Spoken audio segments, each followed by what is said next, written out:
What is up, everyone? Welcome back to No Cap Space here on the All-Star game floor. We are here, boots on the ground in Indianapolis, and today the leading story coming out of this game is not the fact that Nafisa Collier just had a record-breaking performance, not the fact that Team Collier had a record-breaking performance today, and almost unsurprisingly, given like the climate that we are in when it comes to the CBA negotiations, that is the story. The WNBA All-Stars just made a massive statement with the shirts that were, what was it? Pay us what you owe us? Pay us what we're, pay us what you owe us. Pay us what you owe us?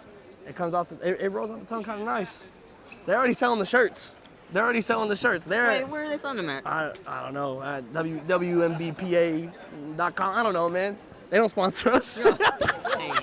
Hey, only shirts we buy from Home Field using code NOCAP15. Hello. But anyways, let's get back into it. Let me lock back in. Because it's serious. This is as real as it gets when it comes to the negotiations. Walk me through it, because I know you had talked about it. We had an article drop during the game right after this happened. We have accounts from the players. We have accounts from Kathy. We have heard it all. We have the clips for you, but kind of set the stage for us, because I know DJ Carrington had talked about it this week. We'd heard from Stewie. Kind of set the stage for us before we dive into what happened tonight. Right, so basically it's just two different tones, right? Kathy gets into the press conference and she was like, productive.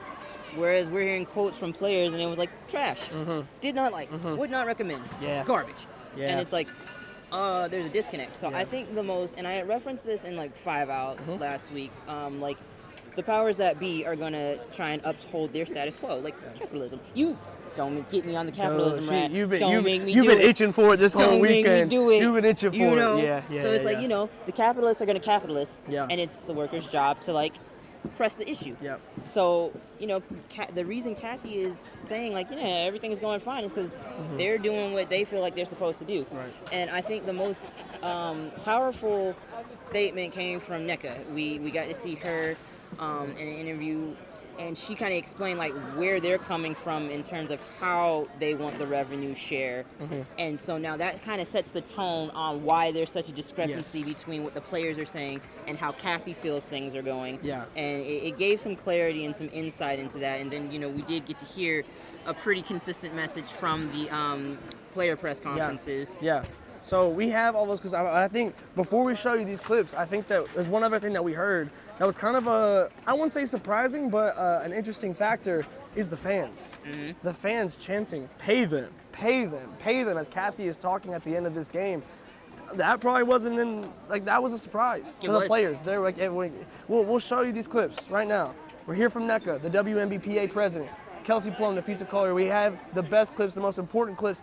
We'll run these, and then let's hear what Kathy Engelbert also had to say, and we'll compare the tones. I mean, based on what we saw and based on what we're proposing, it's two fundamentally different systems, and one that leans more towards a fixed percentage is what the league is responding to us with, and we want to have a better share that where our salaries grow with the business, and not just a fixed percentage over time. It's extremely important, and I appreciate you asking that because it applies pressure.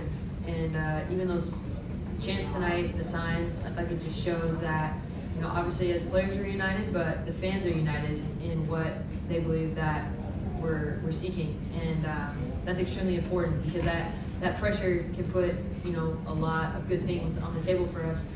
And I think, like I said earlier, I'm just going to continue to harp on it, that awareness piece. Maybe someone that tuned in today that hasn't seen a WNBA game before or not super familiar with the climate of what's going on and where salaries are at. I know a lot of times, we're gaining a ton of new fans, and it's really important to educate them on what we're asking for, why we're asking for it, where it's at now, where it could be. And so I think it's really important that, the fans showed up tonight for us in many ways, and it's exciting because I know that's going to continue to happen throughout the season. The players of what is building this brand in this league. There is no league without the players, and past, present, the ones coming up, they're the ones that have put in the blood, sweat, and tears for the new money that's coming in, and so we feel like we are owed a piece of that pie that we helped to create. So that's basically what that is. I feel like I haven't been able to forget it. Like, people won't let us, which is amazing. Just the awareness that we've raised this weekend. You guys asking these questions, the fans doing that chant, that was like, gave me chills. And so the fact that we've kept this so present and so in the conversation, it's definitely, of course, like never left my mind because of that. And, you know, this could possibly be like a CBA 7 years. You never know how much longer you have to play. And so obviously I'm taking this really seriously for myself, but also for the future generations. We are setting up the next CBA. You always have to think about that as well. And so the decisions that are made here affect a lot of people. And so, of course, we're taking it really seriously. Okay, so you heard what the players had to say. You heard what WNBA Commissioner Kathy Engelbert had to say. Different.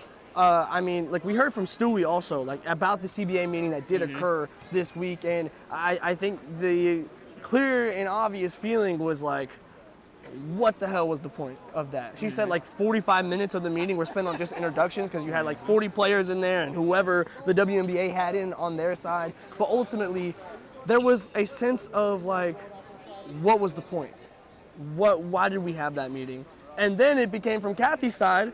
It was productive. Hey, that was a great meeting. But I think the most telling thing is like when Kathy started her opening statements, it felt like she was filibustering.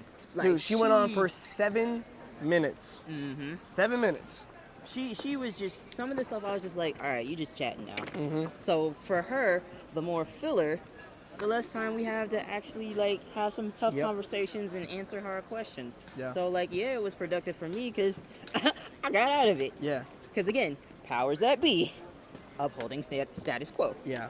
So, you know, when Stewie's like, what was the point? So that also kind of gives me a question, like, should they have had that many people in there? Yeah. Or... I think there's certainly something to be said about participation because that matters. Right. Absolutely matters.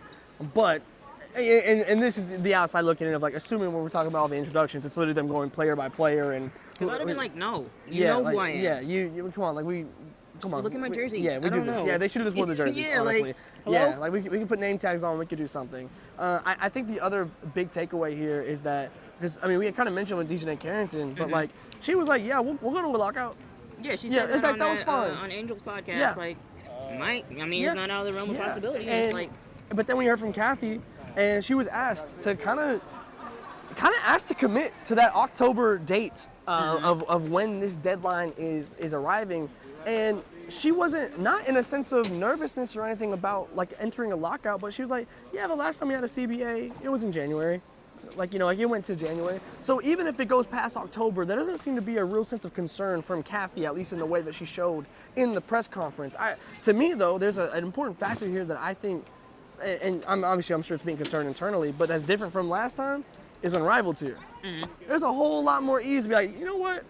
Y'all be easy. I'm going to get paid on Unrivaled, and y'all take your time. Y'all do what you got to do over there. We're chilling over here. And that's not something that the WNBA has ever had to deal with in terms of a real life. Like you have obviously overseas that we had seen, I mean, and more in past decades where that was such a viable option. And obviously you can still go overseas, but there was the factors of obviously not wanting to go overseas. Unrivaled, bro, you get to go chill in Miami, get paid more money with more bonuses that are coming in. Like, I don't know, dude. Like, I'm very intrigued at if we get into the new year. Like, that is kind of what I'm thinking. If we get into the new year with nothing resolved, I could see Unrivaled playing an accidental almost. Like, I don't think like Unrivaled was like made for this purpose or anything. yeah. But also it kind of was, in the sense of like being an additional form of payment where you can go play in the States. And it's like an accidental consequence of that goal, I feel like. And They would have to tweak some things, obviously, because if you're playing 3-on-3, and then we had the situation with, there were a lot of injuries in Unrivaled. there was. So we got to figure out how to mitigate that. That was another thing that Kathy talked about that was kind of interesting. Yeah. But injuries, you know, playing longer games, like, can you sustain, can you get the facility for that long, yada, yada, yada. Yeah. So there's some logistics that I'm sure Unrivaled will be able to, like, figure out, or at least thinking about right now. Yeah. So yeah, like I don't think it's like super easy, Yeah. but it is like in their back pocket. Yeah. And I know Emma Mieseman is watching this like, Ah, man, I told you. What did I say? Like, Yeah, this is my... yeah. And I think today, if nothing else, I think the biggest thing that is going to be clarified from this night, obviously there was the fan support, which was massive. Obviously you have the display here. To me, the biggest thing is that I think that there's more clarification about what they mean by owe us. It's the revenue percentage. It's about the fairness in the growth, that the pay of the players grows with the league.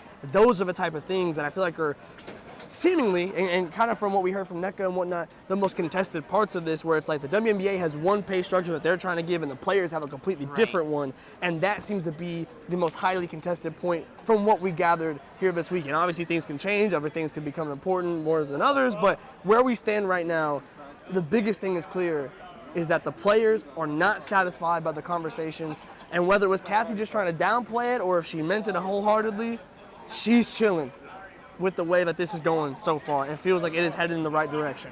Her voice was kind of hoarse too, so She was out with the stub buds too. Look, she in the stream, she came in, she was having a good time. Like, everyone thought, man, she's knucking and bucking with the stub buds. Everything's gonna be just fine. And then they come out with the t-shirts, and then the fans start chanting, and then and Kathy's in the press conference being like, "Oh no, it's going smooth." Ain't shit smooth. It's finna be a breeze. Ain't shit smooth.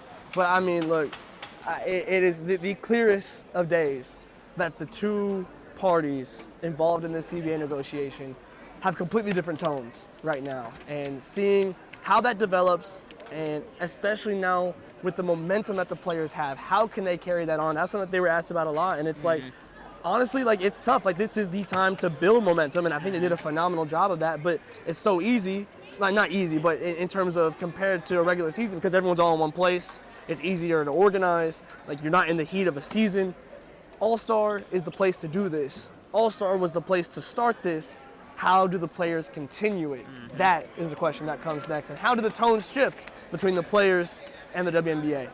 But we'll have to wait and see. We'll have to wait and see. The boots on the ground, though, it was juicy. It was juicy. It was pretty juicy. Drama. So you guys make sure you subscribe, Hello. like, tell a friend to tell a friend. Hello. So you don't miss anything, because like Never. this saga is going to be ongoing. Yeah. And then once Andrew logs on, Bro, Andrew is about to go crazy. Bruh. Ain't we sending him the Dude, notes right now. Dude, come on now. I'm sending him the Kathy transcript as we speak. It's sending right now. But no, seriously though, thank you guys as always for your support. It allows us to travel to get here, to bring you this content, the best content that we can. As you're watching this, if you're watching it the night that it dropped, tomorrow morning, our whole All-Star recap drops 24 hours early for our Ball Knowers tier on NoCapSpaceWB.com. If you're waiting, I understand. Monday, we got you. But if you want that early access, if you want to be tapped in with no cap space, if you want to help us get to places like this and bring you this content, NoCapSpaceWB.com. Go and become a ball knower. Until next time, though, make sure you stay tapped in across the board. All the links down below in the description, and we'll see you next time.